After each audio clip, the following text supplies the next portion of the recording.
Welcome to Raman study. आज हम लोग क्वेश्चन करने जा रहे हैं। बाल्यावस्था के विकास में विद्यालय के योगदान का वर्णन करें।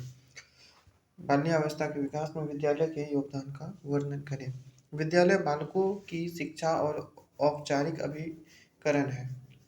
बाल विद्यालय बालकों की शिक्षा का औपचारिक अभिकरण है। विद्यालय प्रत्येक बालक को समझाना, उसके व्यक्तित्व का आदर करना, उनको अपनी शक्तियों के ज्ञान देना व अन्य क्रियाओं का आयोजन करना विद्यालय का कार्य है। जॉन डीवी के अनुसार विद्यालय एक ऐसा विशिष्ट परिवेश है जहाँ जीवन के गुणों और विशेष प्रकार की क्रियाओं तथा व्यवसायों की शिक्षा इस उद्देश्य से दी जाती है कि वांछित दिशा में बालक का विकास हो सके। रॉस के अनुसार विद्यालय वे संस्थाएं हैं जिनको सभ्य मनुष्यों द्वारा इस उद्देश्य से स्थापित किया गया है कि समाज में सुव्यवस्थित और योग्य सदस्यता के लिए बालक को तैयार करने में सहायक मिल सके। मानव बालक के विकास में विद्यालय के कार्यों की विवेचना निम्नलिखित की जा सकती है। मानसिक विकास, मेंटल डेवलपमेंट। विद्यालय बालक के मानसिक विकास के महत्वपूर्ण योगदान देता है। विद्यालय के बाद उसका मानसिक विकास विद्यालय के माध्यम से ही होता है।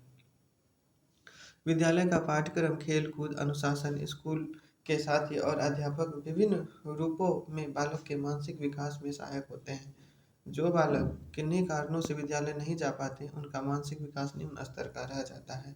मानसिक स्वास्थ्य का विकास। विद्यालय में शैक्षणिक तथा पाठ्य सहगामी क्रियाओं के आयोजन बालक के मानसिक स्वास्थ्य का उन्नयन करते हैं। विद्यालय का वातावरण ऐसा हो जहाँ बालक निडर होकर अंतःक्रिया कर सके, बालकों की आयु और रुचि के अनुसार खेलने का प्रबंध हो, बालकों की दमित इच्छाओं को प्रकटीकरण का अवसर मिल सके, बालकों को अपने कार्यों में उचित स्वतंत्रता दी जाए, अच्छा पुस्तकालय हो, अध्यापक और बालकों के मध्य अच्छे संबंध हो, वहाँ बालकों का मानसिक स्वास्थ्य उन्नत होता है। सामाजिक विकास। जो बच्चे विद्यालय जाते हैं उन्हें सामाजिक विकास के अनेक अवसर मिलते हैं। विद्यालय जाने वाला बालक आत्मनिर्भर बनता है, उनमें असहायता का भावना कम होने लगता है। सहपाठियों के साथ रहने व उठने बैठने से उनका सामाजिक दायरा बढ़ता है। वह विचारों का आदान प्रदान करता है। मैत्रीपूर्ण व्यवहार,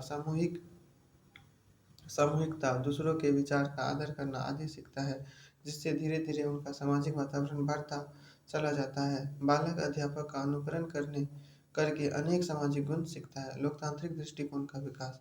विद्यालय के विभिन्न सांस्कृतिक, धार्मिक और भाषाई पृष्ठभूमि वाले बालक एक साथ अध्ययन करते हैं, जिससे उनमें सहयोग, सहनशीलता, बंधुत्व तथा आदर भाव का विकास होता है। इससे बालक शांतिपूर्ण सह अस्तित्व की कला सीखते हैं और उनमें लोकतांत्रिक दृष्टिकोण का विकास होता है।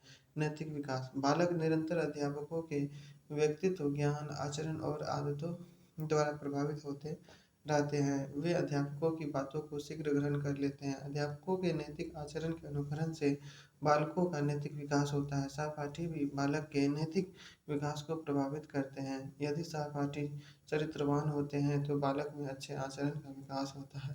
गलत मित्र बालक को नैतिक राह से भटका देते हैं। जिन बालकों की व्यवस्था और अनुशासन ठीक होता है, वहाँ बालकों के कार्यों का व्यवहार स्वतः ही अनुशासित हो जाते हैं और बालकों का नैतिक विकास होता है।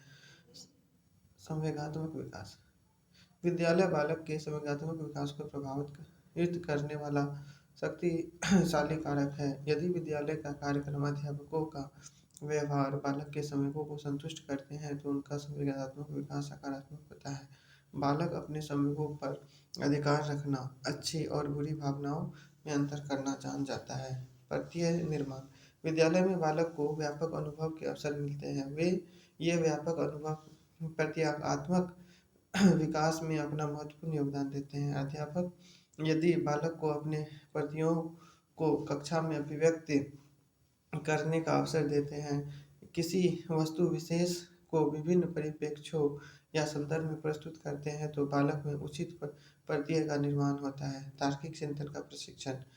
विद्यालय में आयोजित भाषण प्रतियोगिता, वाद विवाद प्रतियोगिता, विचार विमर्श गोष्ठियाँ आदि बालक के तार्किक चिंतन शक्ति का विकास करती है। अध्यापक समस्या मूलक अध्यापन विधियों का प्रयोग करके बालक को तार्किक चिंतन का प्रशिक्षण देते हैं। सृजनात्मक विकास सृजनशील अध्यापकों के विकास से बालकों में सृजनात्मक विकास होता है।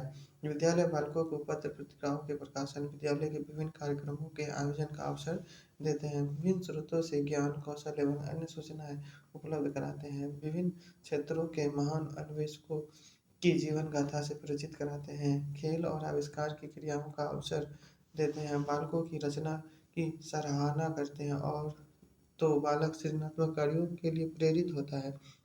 समूह मन का निर्माण विद्यालय में विद्यार्थी उचित समय तक साथ साथ रहते हैं। खेलकूद, सांस्कृतिक कार्यक्रम, वार्षिकोत्सव, समाज सेवा कार्य में साथ साथ भाग लेते हैं। विविध प्रकार के पाठ्य सहगामी क्रियाओं में बालक एक दूसरे के संपर्क में आते हैं।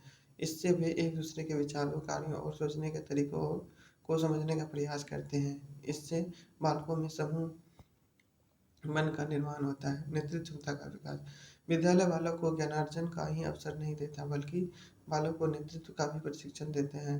बालक बालकों को विभिन्न क्षेत्र में उत्तरदायित्व सौंपते हैं। अनुशासन की भावना का विकास होता है। बालकों के संकल्प शक्ति का विकास करते हैं। बालकों को उनकी योग्यता और क्षमताओं से परिचित कराते हैं तो बालक की नेतृत्व क्षमता का विकास होता है। विद्यालय में आयोजित सहकारिता के कार्य, प्रतियोगिताएं, साहित्यिक व सांस्कृतिक कार्यक्रम आदि बालक में नेतृत्व गुणों का विकास करते हैं।